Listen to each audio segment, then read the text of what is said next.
L'une des histoires, qui est l'une en fait des quatre grandes légendes chinoises, c'est celle qui met en avant deux étoiles, le bouvier Altaïr et la tisserande Vega, qui sont de part et d'autre de la Voie lactée et qui sont associés à deux amoureux séparés. Bonjour à tous, c'est Malicus. Aujourd'hui, on s'intéresse à l'évolution du mythe, du bouvier et de la tisserande.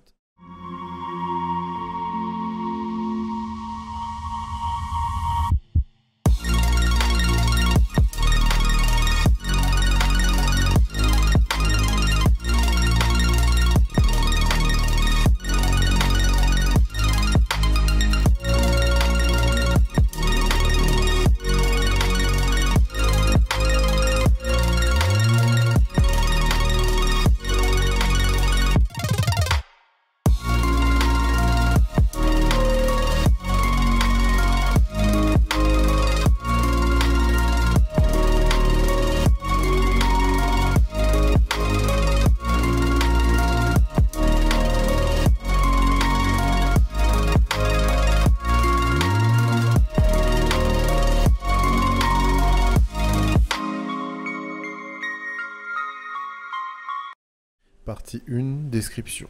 Le 7e jour du 7e mois lunaire, avant la formation du mythe, existait une fête sacrée de la déesse des travaux féminins, des mûriers, du tissage et des curcubitacées.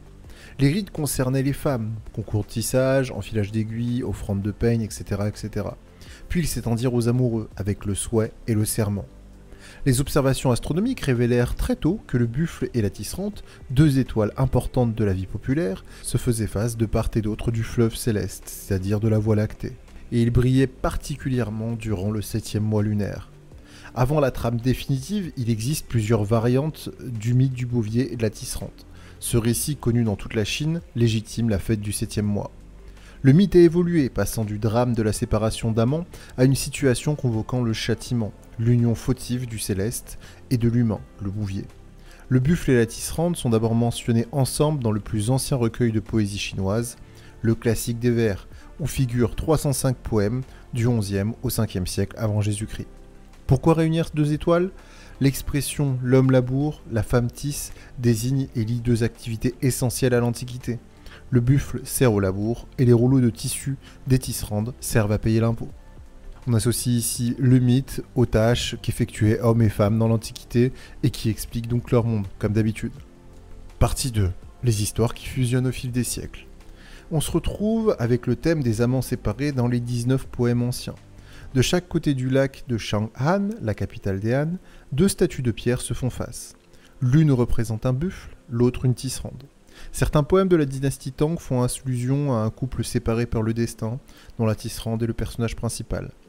Ce n'est qu'à partir des Song que le statut de la femme a régressé. Le bouvier apparaît à ce moment-là comme le personnage principal. La légende Dongyong circule. Un pieux jeune homme vivait avec son père dans la pauvreté. Il emprunta de quoi payer les funérailles du vieil homme en se vendant comme un esclave. En allant chez son nouveau maître, Dongyong rencontra une jeune fille qui le somma de l'épouser. Ils se marièrent, puis ils rejoignirent le maître. « Je suis tisserande et je veux rembourser les dettes de mon mari », dit la jeune fille.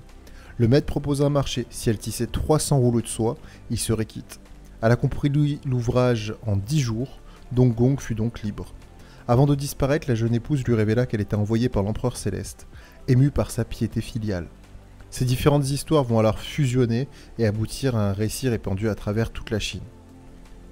Partie 3. La légende du bouvier et de la tisserande. La légende s'articule ainsi. Il y a fort longtemps vivaient deux orphelins. L'aîné s'empara des biens familiaux. En but à la méchanceté de sa belle-sœur, le cadet, surnommé le bouvier, partit vivre dans les montagnes avec son vieux buffle pour seul héritage. L'animal lui indiqua un lac où 7 jeunes fées se baignaient. Il lui dit de voler le vêtement de l'une d'entre elles. Après la baignade, les fées se revêtirent et gagnèrent le palais céleste. Néanmoins, l'une d'elles est restée, il s'agissait de la plus jeune, car elle n'avait pas de vêtements. C'était la fille de l'empereur céleste, la tisserande des nuages colorés. Ils se marièrent et eurent un fils, ainsi qu'une fille. Le buffle, avant de mourir, dit au bouvier de garder sa peau et de la revêtir pour exaucer un vœu. La reine-mère, jalouse que sa fille ne puisse pas rentrer à la maison, vint l'enlever. Le bouvier mit alors ses enfants dans un panier, jeta la peau du buffle sur ses épaules et partit à la poursuite des deux jeunes femmes. Avant qu'il ne les rejoigne, la reine-mère agita une épingle tirée de ses cheveux, ce qui forma une rivière large et profonde. Il s'agissait de la Voie lactée. De part et d'autre, le bouvier et la tisserande, transformés en étoiles, se regardèrent. Ils ne se rejoignirent que le 7e jour du 7e mois. Dans certaines versions, ils se rejoignirent grâce notamment à un pont formé par des pieds.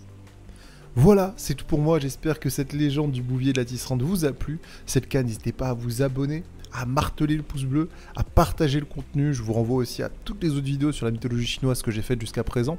Il y en a quelques autres qui arrivent, c'est assez long comme série. J'espère en tout cas que ça vous plaît toujours autant. Je vous remercie d'avoir suivi cette vidéo, prenez soin de vous, c'était Malicus, à la prochaine, ciao ciao.